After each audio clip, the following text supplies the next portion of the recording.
I'm going to declare the meeting for the governing body of 29th of February 2024 open, and most people are online. I have Councillors Walker, Henderson, Ferry and the Deputy Mayor and Councillor Fletcher present, but the rest are online, or most. It's a slightly odd day today. I'm opening and I'll get through as much as I can and then hand to the Deputy Mayor because I've got to meet the Police Commissioner to talk about crime and safety in the centre city, particularly K Road.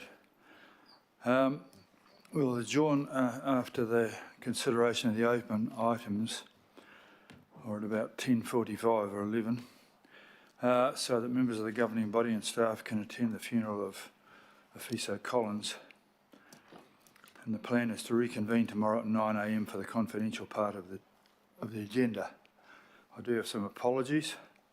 Councillor Philippina and Leone for absence, myself for early departure.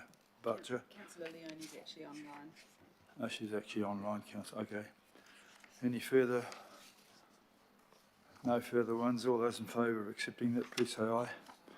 Contrary? Carried.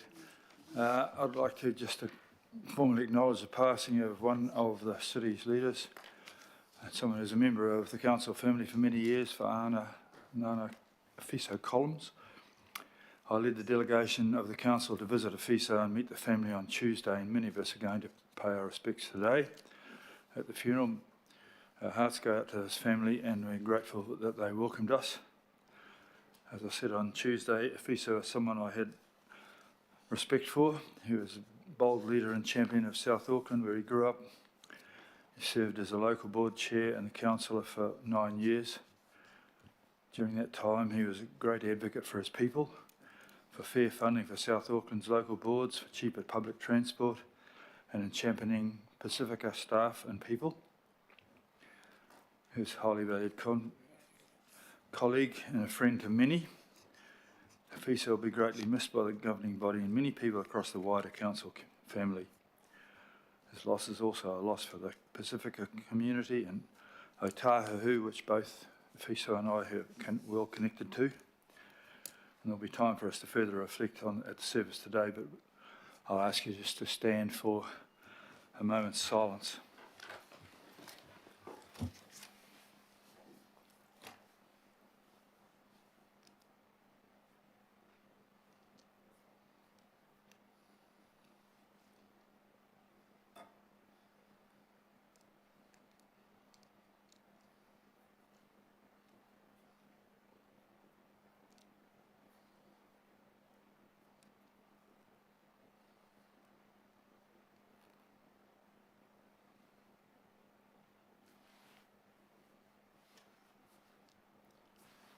Thank you.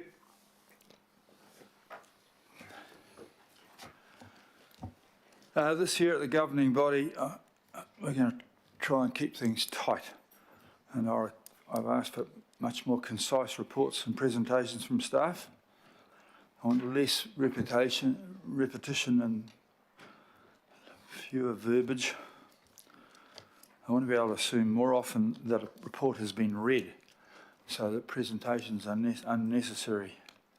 For us as elected members, we are supposed to come prepared with your questions. Don't try and make them up while you're asking them. And a helpful guide is that questions have question marks at the end. They're not sentences or speeches. Sandra is going to force me to use the buzzer if there isn't a clear question. Okay, let's get on with it.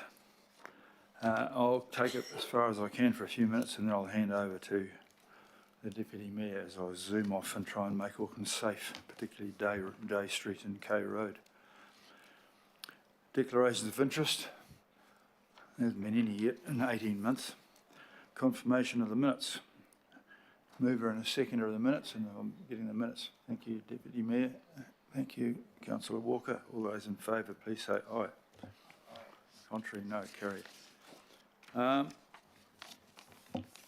Right. There's no public input today or local board input or extraordinary items, so we're going to get a status update on action decisions which is part of the item 7. It's sort of what in the real world we would have called matters arising. But I've added that to show that the things that we've made decisions on and what status of whether they've been acted upon, because we often make decisions and then forget to follow up to see if they've done anything about them. So you'll see those in there today under item 7. And they're there to show that's the substantive things that we passed at the last time and where they've got to. And they'll be following up with stuff on all those. So have you got any questions about item 7? Okay, well, I'll move that we receive those and note them. All those seconded by the Deputy Mayor. All those in favour, please say aye. Aye. Righto. I'm going to welcome Phil and Nicola to the your first governing body as the acting CFO, so I hope you've improved things already. And at this stage, with your permission, I'm going to vacate and seek the leader of policemen while he still is the leader of policemen.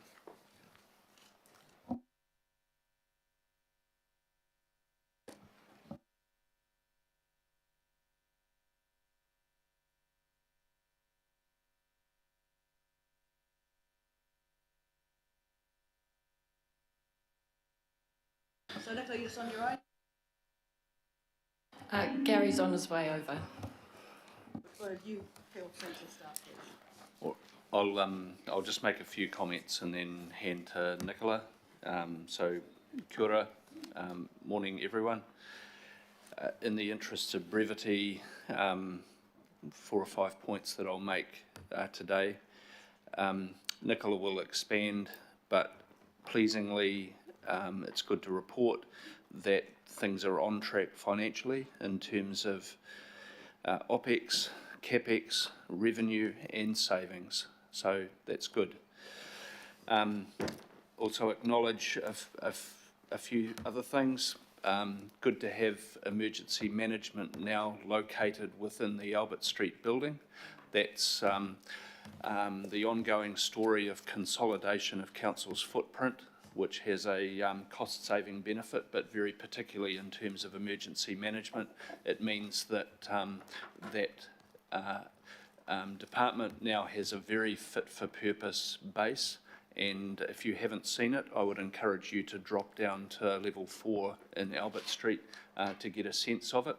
That, of course, in turn is part of our strengthening of the emergency management function in the organisation. So good progress. And just a shout out, if I might, that the Civil Defence Emergency Management Committee, Councillor Sharon's committee, is meeting next week, and there will be a comprehensive report on the progress made against actions arising out of last year on that agenda. So just a pointer to that, and I might say that progress is pleasing. I want to acknowledge that we've set up a briefing for you next week so that I can talk to you about some proposed changes at the senior management and executive level in the organisation. That planning has been going on for some months now and is almost at a point where there'll be a consultation process with people at the top end of the organisation. It's important to me that you're aware of what's happening in that space. So I won't go into detail here, but a briefing next week for you so that you can understand what my plans are in that space. There are reports on today's agenda regarding recovery and water, so I won't go into detail there other than just to acknowledge that things are really accelerating now in the recovery space, and a lot of credit to Matt and the team in that space for where we are now. And you look to those reports for more detail. Likewise with water, you know, there are what I would describe as constructive discussions going on with a view to finding the right pathway for water and wastewater delivery in Auckland going forward, and a report on your agenda today. Madam Chair, I'll leave it there in the interest of time, and I'm happy to follow up any questions now, but please, by all means, talk to me outside of this with any particular questions. Thank you, Mr Chief Executive. Before we hand on to Finance, any questions for the Chief Executive? Thank you, Madam Chair. Mine is one that perhaps can be answered in another briefing, but it's on the heels of the announcements made by Chris Bishop earlier this week that will have an impact on Auckland Council. From what I understand, we have 30 years supply. There are 900,000 sites, so we will not be as impacted in terms of the planning provisions as perhaps I understand from his announcements, which are not yet clear to me, but it will put pressure on the council in terms of funding the infrastructure to support that. Would it be possible at a subsequent meeting to get a better understanding of what the government's directive is on that and what the financial implications of council might be? Yeah, in short, yes, absolutely, we can arrange that. I'll just check that Megan doesn't have a comment she wants to make now. Through the PEP committee, Megan's indicating, but we'll ensure that there's an updating there. The second question, I don't want it responded to now, but I would like a briefing on, and that is the public announcements last week on the failure of the developer to meet the funding for the civic administration building, the purchase of that. I would like a briefing on that as soon as is possible. I think arrangements are already in train for that. I've spoken to David Rankin, and there is a briefing going in your diary for that purpose. Thank you. Thank you. Yeah, I've spoken to Neil about that as well. Thank you, Councillor. Councillor Henderson. Thank you. And just because it's come up, and thanks, Councillor Fletcher, for bringing it up, the follow-on from Minister Bishop's announcement, just while we're part of that briefing, I'd like to make clear whether the government directive applies to the Auckland Council area as a whole, or whether it applies by local board, because our local boards are bigger than most councils in the country. So just that can be part of it, if that's okay. No, noted. Thanks, Councillor. Thank you, Councillor. With no further questions to the Chief Executive, we hand now to Nicola and Gary. Welcome. Thank you. Good morning, everyone. So it's been a good week for finance. So yesterday we started the consultation for the long-term plan. This will run through to the 28th of March. There are a number of ways the public can share their views. Online is the most favourite option, but we have a number of face-to-face meetings taking place across the region as well, starting off on Saturday in a range of places, the Kawakawa Bay Markets, Diversity Festival in South Auckland and the Coastival in North Auckland. There's also going to be some online webinar sessions where people can talk directly to staff as well and ask questions there. The first of these is on Monday. The other thing, this morning, you may have seen just prior to this meeting, we released the interim report. So these are the half-year accounts for the 6 months ended the 31st of December. As we're subject to NZX listing rules and disclosure requirements, we did issue these, the January and December management reports in confidential to you yesterday, and these will be put onto the public agenda now that the NZX announcement has been made.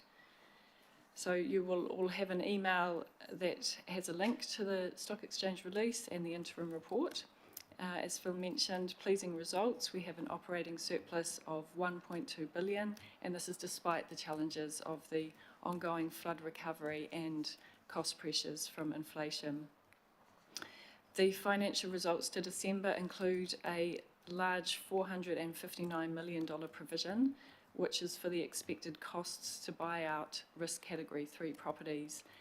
Normally a provision of this magnitude is not something to celebrate, but in our case this does reflect the estimated contribution that we will be making to Aucklanders for Aucklanders significantly affected by the storm events in purchasing their homes. There's more information on this in the half-year report. Our operating revenue increased by 11% compared to the 6 months to December 2022, but we do have higher inflation and interest rates continuing to influence our cost base. We have made good progress though on our capital investment, and this was 1.4 billion for the 6 months, which is 19% up on the comparative prior period. Our total assets as at the 31st of December are now just shy of $75 billion. There will be more information on the half year when we present the quarterly performance report at next month's governing body meeting. So briefly, I acknowledge that we only circulated the January and December dashboards last night, so you probably haven't had a chance to read them. Our capital investment for the year to date is 1.6 billion, and we are at 94% delivery compared to the budget, which is ahead of where we've been previously. Our net direct expenses were 58 million or 10% favourable to budget as well, and that's largely due to higher than budgeted revenue, and this is mainly coming through higher volumes than we expected in consenting, and also water care, IGC and developer revenues. If you have any other questions on these reports, then please don't hesitate to get in touch with me or anybody else in the finance team as well. The final thing I wanted to mention, last week Standard & Poor's issued a sector watch report, and this outlined various credit rating actions taken on New Zealand local councils. The good news is that Auckland Council's rating remains unchanged at AA on a stable outlook. However, 15 other councils had their rating outlook changed from stable to negative. The key reasons will sound familiar to you, so high and rising debt levels, expenditure rising faster than revenue, meaning there's more reliance on debt, and also the significant sector infrastructure requirements.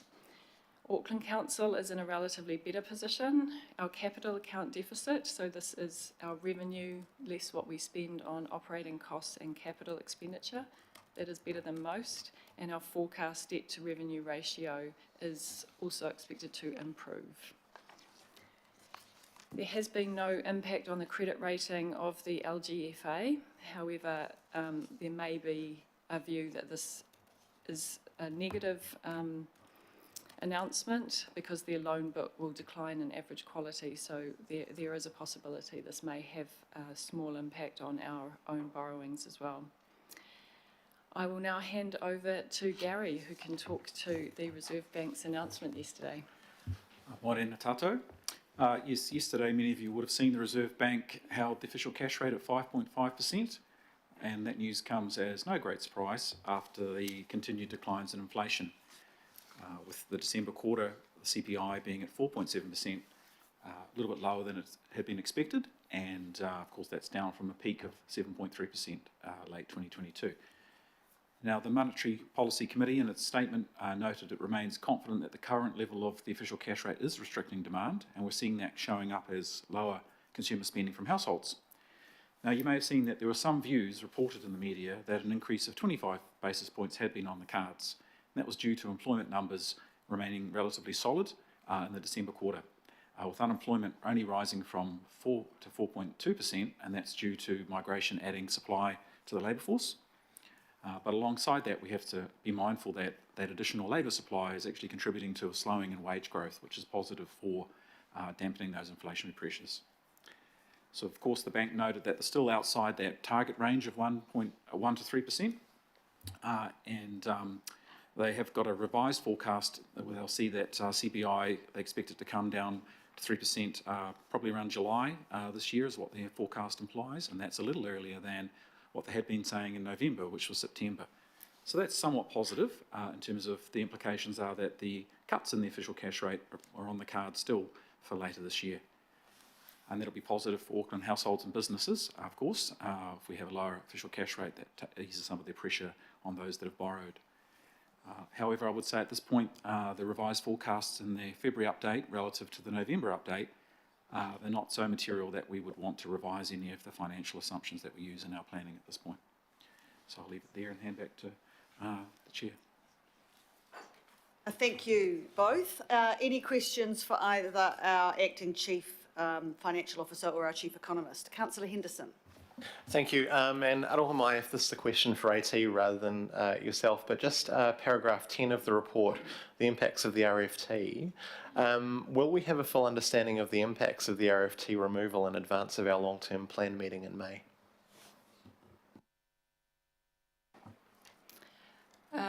Through the chair, yeah, there are some of the impacts outlined in the consultation document, but as AT works through the regional land transport planning process and the further steps towards decision making, then there will be more information available. Any other questions? I'd now like to then thank both our Chief Executive, our Acting Group Chief Financial Officer and our Chief Economist for their updates. And if they're not, I'll move in. Councillor Fletcher will second. I'll take it to the vote. All those in favour say aye. Aye. Against? Carried. Thank you very much. We now move to item 9, the Recovery Office update. I can't believe it's been a year since we've been having these updates, which I think are a testament to the huge amount of work that's been done out there. And I see you're asking us for a bit more money. So welcome to the Group Recovery Manager, Matt, Deputy Group Recovery Manager, Group Community and Social Recovery Lead to the table. Who'd like to lead off? Good morning. Thank you. Matt. In the interest of brevity, I've actually produced a presentation to try and pick out sort of half a dozen key points from the report. There is an awful lot of information in there, so I just wanted to draw your attention to some key bits.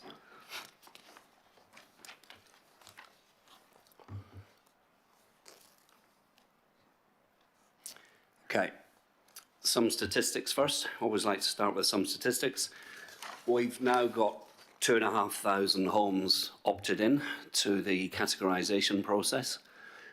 What's interesting to know there is that that's jumped up by about 25% in the last 2, 3, 4 months, from 2,000 when we opened the scheme to the 2,500 it's at now.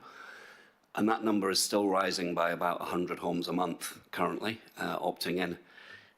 That's a good story. We're kind of a victim of our own success. We've done some hugely successful webinars for several thousand people, continue to regularly attend community meetings. We've reached out again to a fair number of customers who didn't opt in previously when we asked them to, and we've had some success with that. And we're actually literally door knocking now, going door to door in areas where we think people should have opted in and or may require more support, so that's beginning to flush out more people as well. So yep, 2,500 homes are opted in now. 660 homes are supported by our Navigator service. I might just briefly ask Linda to talk about some of the things that the Navigators are seeing with that support. Yeah, kia ora, good morning. Yeah, so there is more than 600, as Matt says, people being supported actively by the service, but there have been more than 1,200 who have been supported since September. They're just not being actively case managed, so I think that starts to give us a sense of the scale of need. So key things that are coming up, unsurprisingly, are relating to uncertainty around categorisation. So navigators are playing a really important role in helping people to to look after themselves, really, and to think about the things that they can control during that process of uncertainty. Other key issues relate to financial well-being, so people are doing it pretty tough. As you know, there has been some government support provided, but that's not necessarily reaching everyone, so the strain is really real for a lot of our whānau. And housing continues to be an issue, unsurprisingly, for those who are displaced. So we're hearing and seeing increasing stories of people having to move. They're not in reliable housing, so they're moving from one property to another. They're still couch surfing, they're in garages. So those are the ones that we are really trying to find so we can support to kind of some resolution as quickly as possible. And increasingly we're seeing through door knocking quite significant overcrowding happening in some areas as well. And insurance. Insurance is certainly an emerging challenge for an enormous amount of the people that service are supporting and those that we're working with more broadly. So both within the navigation service and across the recovery office, and thank you to the Deputy Mayor for her leadership here as well. We're looking at how we really work across that insurance sector to make sure that we're providing as much support as we can for people to navigate through that. And moving on to the Category 3 buyout process, there's now 128 properties that are actively engaged in that process at one stage or another. So that's either early in that process, having been categorised as Category 3 and beginning to think what that means and starting conversations with us, right through to imminently about to have their house sale and purchase agreed with us. Mesa's beginning to see some big clusters of sale and purchase Category 3s now. You know, sort of 10 a day type thing on a really busy day. So that's gathering momentum as well, the buyout process. In terms of categorisation, more specifically, when we talk about flood assessors and geotechnical assessors who are visiting people's homes and then subsequently writing reports and working through the categorisation process, we've got 25 companies now engaged helping us do that work. Which is an enormous amount of help. And those companies range from really big national/international names that people would recognise, helping us with that technical work, all the way down to smaller SME type of businesses. And across those 25 companies, we've about 70 people engaged in that day-to-day visiting homes and working through the categorisation process. So there's an enormous effort continuing there. Just one final point on statistics. We are imminently about to be able to report all this stuff by local board. I know I've been asked that once or twice in the last month or two, and we did here. So next month, certainly, if not sooner, we'll be able to show all this information by local board area. Just more broadly, what's in the report that I wanted to pull out for you. The recovery plan has been published now. People are looking at it because I'm beginning to get feedback on it from other group recovery managers and members of the public. So people are looking at the recovery plan, which is nice. There's actually an awful lot of work in there. I shouldn't say in a surprised voice. There's about 60 or so really defined activities that need to take place and be managed and measured over the next some number of years. So there's a piece of work now required to get that going and get that momentum going for that recovery plan. It's not going to do anything just sat on its own as a document on our website. We've put more formality around the government arrangements for the recovery office in the last month or two. Last year we had a process of when we had policy or process decisions that were of significance, we took them to a steering group of the executive leadership team, and then beyond that steering group to the political advisory group, which you're familiar with. We've just put some more process and structure around how both of those sets of interactions work and to be a bit more intentional about how the recovery office is governed this year. The Storm Response Fund is tracking well. You'll see there's an appendix in there that goes in here that goes into a reasonable amount of detail. Of the $20 million that was allocated, we expect to get through most of it, give or take a small number of millions of dollars, and we're just working now on how we can practically reprioritise the bits in there where we might have been a bit optimistic about some of the activities, and how we can still use that money for the benefit of Aucklanders who need it. We owe you a transition plan mid this year to transition the recovery office back to business as usual. If I'm honest, I haven't turned my mind to that yet. There's far too much going on at the moment. But we will get to that next month and begin to think about the structure and the framework that that transition plan will take.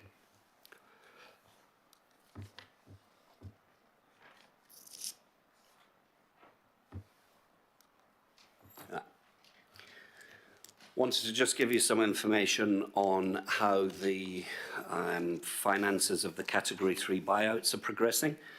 So if we look on the left-hand side of this slide, we're finding it's taking between 3 and 6 months to get through the negotiation process and the sale and purchase for the Category 3 homes. Kind of in line what you would expect when you were normally going through a sale and purchase process of a home yourself. And the documentation that sits within the sale and purchase agreement would be quite familiar to most people. It's a fairly traditional sale and purchase agreement that we use. As I said earlier, there's 128 properties in this process now. 83 have either had their valuations complete and or had a buyout offer made to them. 30 have accepted those offers, and 10 of those offers have been settled, and that number changes daily.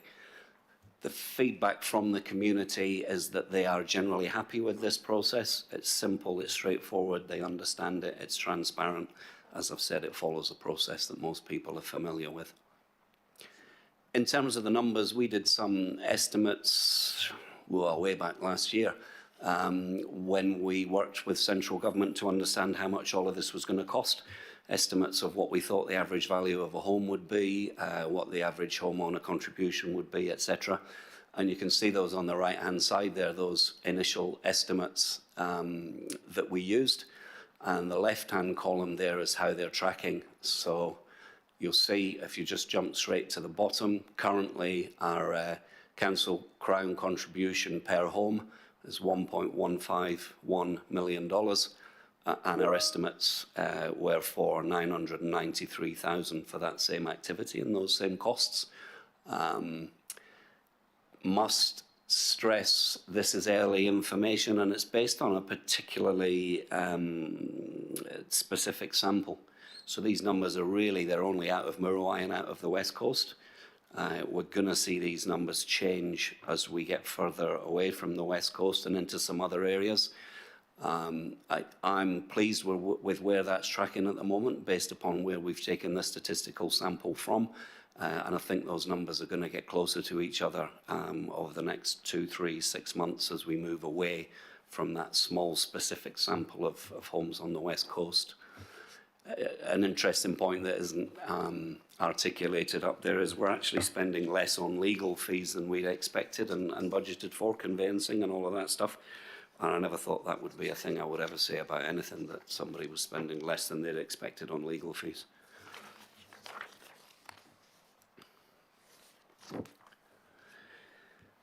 I've been asked a couple of times over the last few months, in particular by Councillor Alf, what could we do to go faster? What would going faster look like, and what would facilitate that? And this slide is the answer to that. We can and we are going faster, particularly in the geotechnical and the flood engineering that I've talked about, and those dozens of people out doing visits every day. Also the property categorisation process. To do that, we're asking you to allow us to bring some money forward from next year's budget into this year so we can continue to go faster this year with stuff that we plan to do next year. A couple of key numbers there are $3 million in terms of the deconstruction programme. So there's some stuff that we're not doing next year. And the geotechnical work and categorisation, we want to bring forwards $4.5 million to accelerate particularly those home visits and that categorisation this year. These movements of funds can be taken care of within existing budgets this year. So there are places that we can reallocate money from within council and then move money back next year that isn't now used.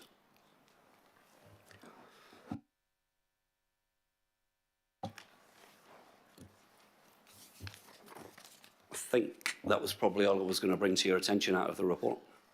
Nothing from you, Mace? No.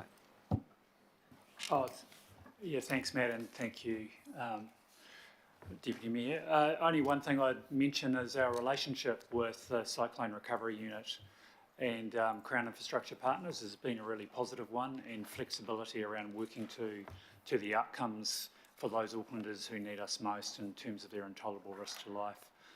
Also, particularly around transport projects, we've had project development plans of 110 million signed now by ministers, so a real focus on resilience and repairs into the transport network. A couple of significant projects in there as well. So that relationship and the progress of funding into Auckland is extremely positive. Thank you. Right, questions to anybody at the table? Councillor Ferry. Thank you, and really appreciate the work you're doing, and the way you've framed the PowerPoint is really useful to focus us. Thank you. I've got a few questions that are not connected to each other at all, so I'll throw them out there and we'll see who picks them up. I have been talking with the Navigator Service about the issues with temporary accommodation and family trusts, which I know Linda's well aware of. And I know that they had written to Kia ora, Andy. That they had written to central government to try and get some movement on that. Has there been a response yet? So this is, sorry, just to explain for others who don't know, this is people whose houses held in family trusts couldn't necessarily access MSD support for temporary accommodation service. Yeah, kia ora. So there, as far as I'm aware, there hasn't been a direct response at this point, but we have had confirmation that the Minister is aware of the issue. We've raised it ourselves and that it is being considered. There's just a more complicated legal structure and policy work that needs to be done to enable it, but it is understood as an issue and we believe it is progressing. I just hold you there. Is there anything you feel that the Mayor's office could do to assist in that space? Can you just give it some thought and let us know? Thank you. Sorry, Councillor. That's all right. Next question is probably also for Linda. It's around the Navigator Service. And I've just got a couple of things there. Are we picking up many renters? Yeah, we are. We're seeing a real increase in the number of renters, public and private tenants, through particularly the door knocking and the outreach that we're doing into local communities. At the moment, we're not able to report on that split, but in future we should be able to do that. Great, thank you. And the placement of navigators within local organisations, which I think is genius. One thing though that is happening, I think, as an unintended consequence, is sometimes people are feeling like council isn't helping them. And so I guess I just raised that. It's really tricky, but it is just something we need to think about in terms of, you know, there may be someone, for example, from Vision West who's, you know, says, I'm here, I'm funded by the council. Yeah, so is there any thinking about that? People aren't necessarily taking that part on board and they are feeling potentially a bit abandoned by council, even though actually the support they're receiving is through council, but delivered in a way that actually, you know, meets their needs and is more accessible to them. Yeah, thank you, Councillor Ferry. It is, that issue of attribution is certainly one that we've discussed. And I think we need to take a bit of a balanced approach to it, to be honest. We are working with those 14 entities that we've engaged to deliver the service with us on joint branding, so that we're going to have council logos alongside theirs. But I guess we also recognise that some of those organisations are better able to access some families because they're not seen as being a representative of council. Yeah, it's a really tricky one. I didn't expect an easy answer there. And then finally, what are we doing in terms of the door knocking? I'm really pleased to hear about that. Are we doing any work beyond the Navigator work with migrant communities, people who have English as a second language, maybe through schools or through ethnic community networks? Is there any work happening in that space? Sorry, that turned out to all be for Linda. Sorry, can I just confirm the question, Councillor Ferry? What work we're doing with ethnic communities more generally around getting information around the recovery program out? Yep.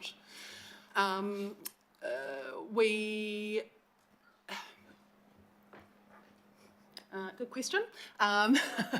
We are working with local providers in each area, particularly in those three kind of key areas of Mangere, Henderson, Ranoi and Roskill.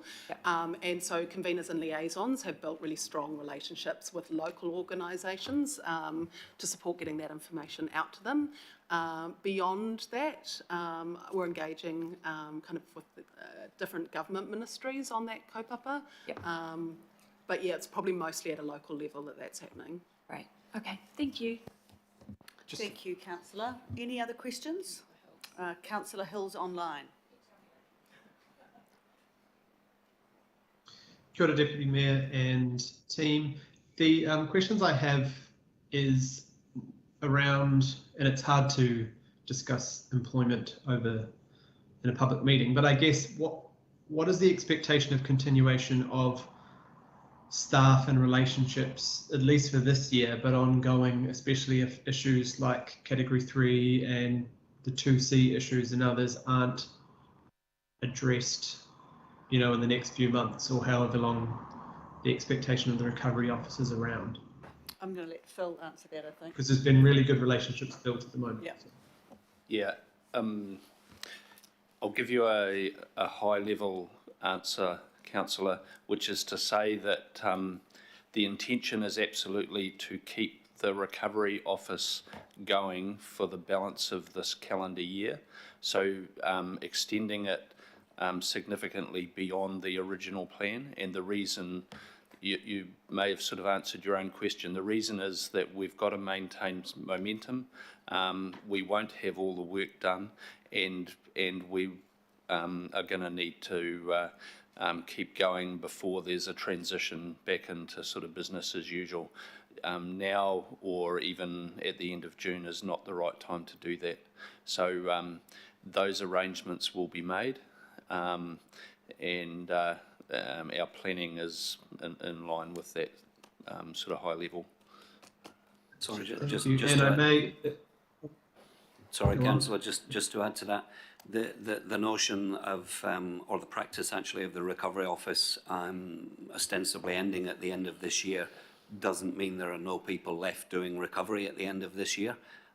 There will be some degree of, some teams of people who are simply going to lift and shift to other places within the council to continue doing what they're doing.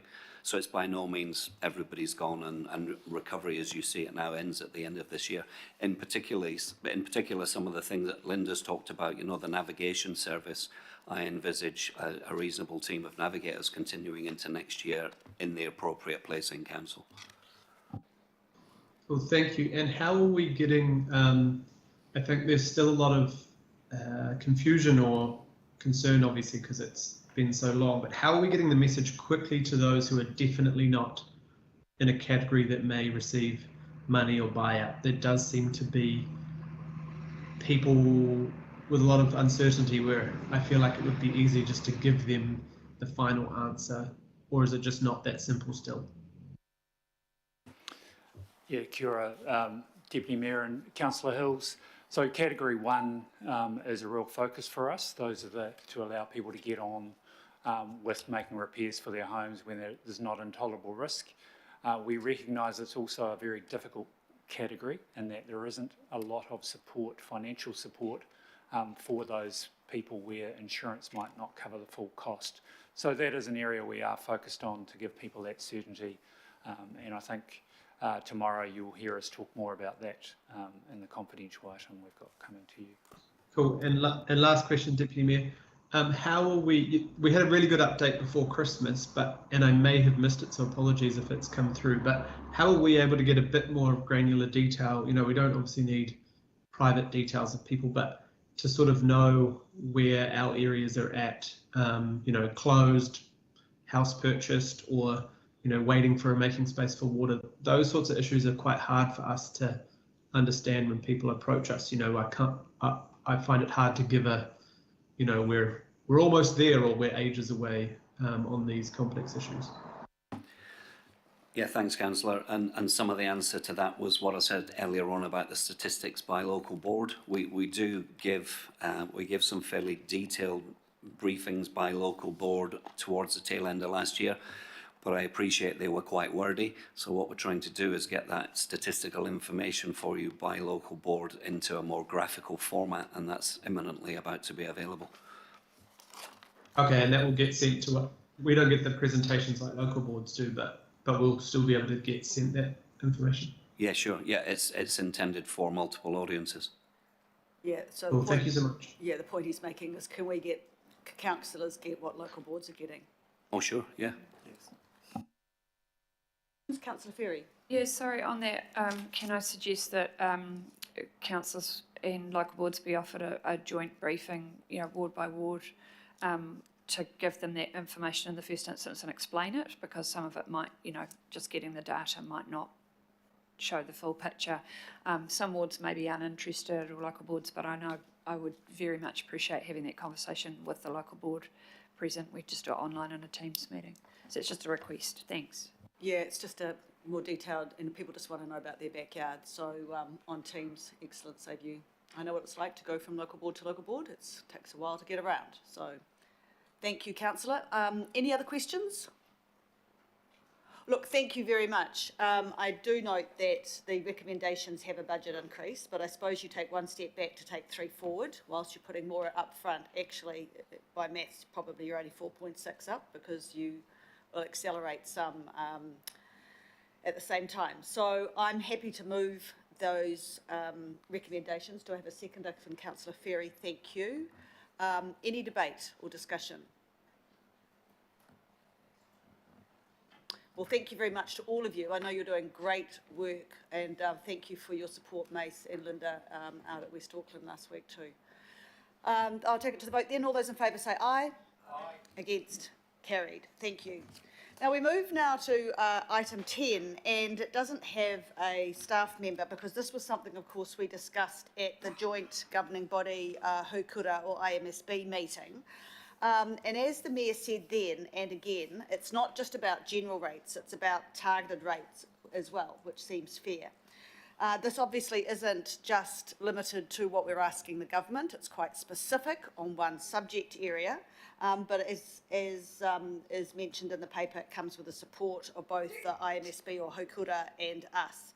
Now, some of you may have seen the statement that Minister Bishop said the other day, the Minister for Resource Management Reform, around the Act policy about sharing GST from new builds in his speech to the Wellington Chamber of Commerce on Tuesday. So I suppose we can all be quite hopefully encouraged by that statement, but I think the key is let's get the letter out and see what the feedback is. I'm happy to move. Do I have a seconder, Councillor? Thank you, Councillor Fletcher. Any comment or questions or discussions? Councillor Darby. Thank you, and thanks for this. To the Chief Executive, the Local Government Rating Act, I think it was from probably about 20 years ago, it's got a non-rateable property section, Schedule 2, and there's a lot, including what's referred to here. And the failure of the Crown to pay is because it's not required by that particular schedule. But there are a lot of other things in that schedule that we could look at as well. For example, wharves where they are land and jetties, aerodromes, Auckland Airport, a big chunk of the airport is non-rateable. We live in a secular society, and we don't have rates on places of worship. Most Aucklanders don't identify with a religion, for example. So there is a lot more, and from the information I've got from finance is that there's possibly another 17 million at least that is foregone. So what is the opportunity to actually go harder with government, not just looking at this particular part of the Local Government Rating Act, but actually looking at the whole of, I think it's Schedule 2, the non-rateable part, and seeking a review in its totality? I think my answer would be that there is absolutely an opportunity there, and there are some, there are some concerns that have been around the local government sector for a long time about some of the Crown exemptions from rating, and you mentioned a number of other scenarios. I suppose my guidance would be to keep this bit of advocacy nice and tight and simple, and perhaps we come back to your wider question with some advice around, well, what is the value of the lost rating opportunity for different categories of other property, and perhaps we form up a complementary bit of advocacy around that.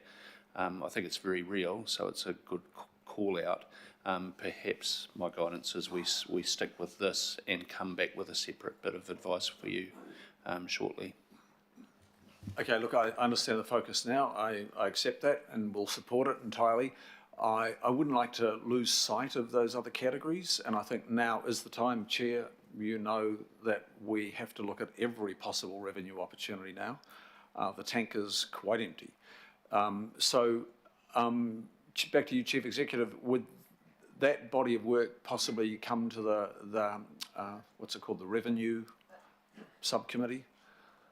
Or the Councillor Williamson's committee. Yeah. You've got a choice. It could come to the Budget Committee, or it could come to Councillor Williamson's Revenue and... Rev Committee, Revenue and Savings for brevity. The one that people can't remember the name of or what it does. Maybe it's best to come to this committee, given it's quite a significant quantum in there, I think. I think it would be good for us to get our heads around it, around the Budget Committee or the governing body. Thanks, Chair. Yep, happy to commit to that. Thank you and welcome, Councillor Lee. Any other questions? Councillor Newman, you have a comment, I believe. Well, it's probably actually resolved in part by what I've just heard, but I just wanted to clarify with the Chief Executive, and I respect Councillor Darby's advocacy on this, but with respect to those categories of properties that within the Act that are part of the exclusions, there is one exclusion in there that I think has been very well traversed not so long ago actually, and that was exempt religious property, and I would hope that as part of this review, if we're going to do that, we would be mindful of the fact that I think a pretty clear position on that matter was taken after a very difficult period of consultation, and I for one am happy to look at categories of property that have been subject to exemption, but not that one, because I have to say to you, Madam Deputy Mayor, that I don't want to go back to that particular conversation anytime soon. But Phil, if the matter is going to be brought as part of a broader discussion without taking any decisions, then I'm happy for that to take place. But just to put on notice, Chair, that I think that there is an exclusion there for a good purpose, and we shouldn't be mindful. We should be mindful of the reason for that, and as well as the recent discussion that we've had with a lot of Aucklanders about the importance of that particular exclusion. Thank you.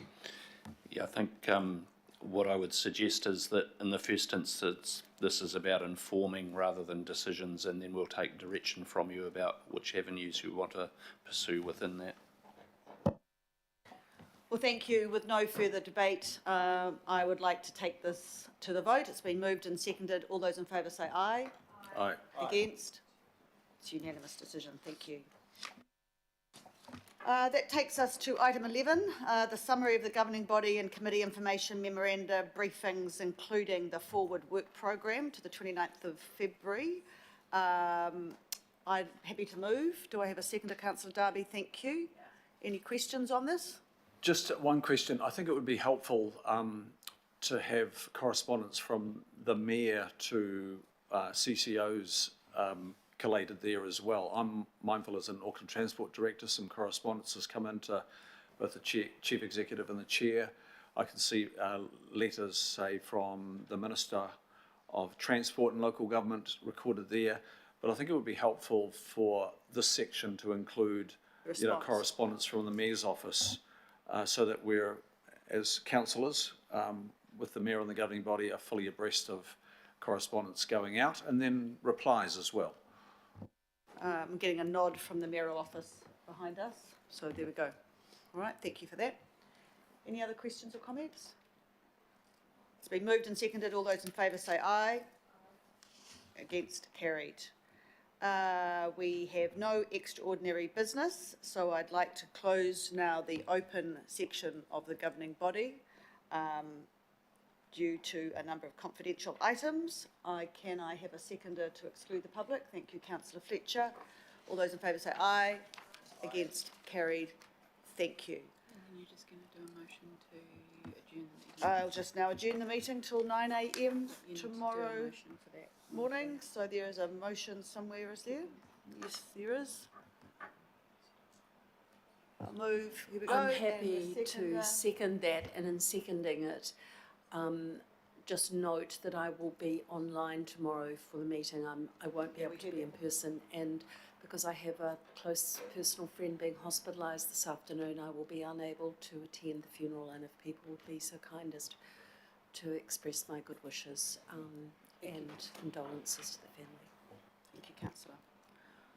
Right, we have a mover and a seconder. That was Councillor Fletcher, I think. For the adjournment, all those in favour say aye.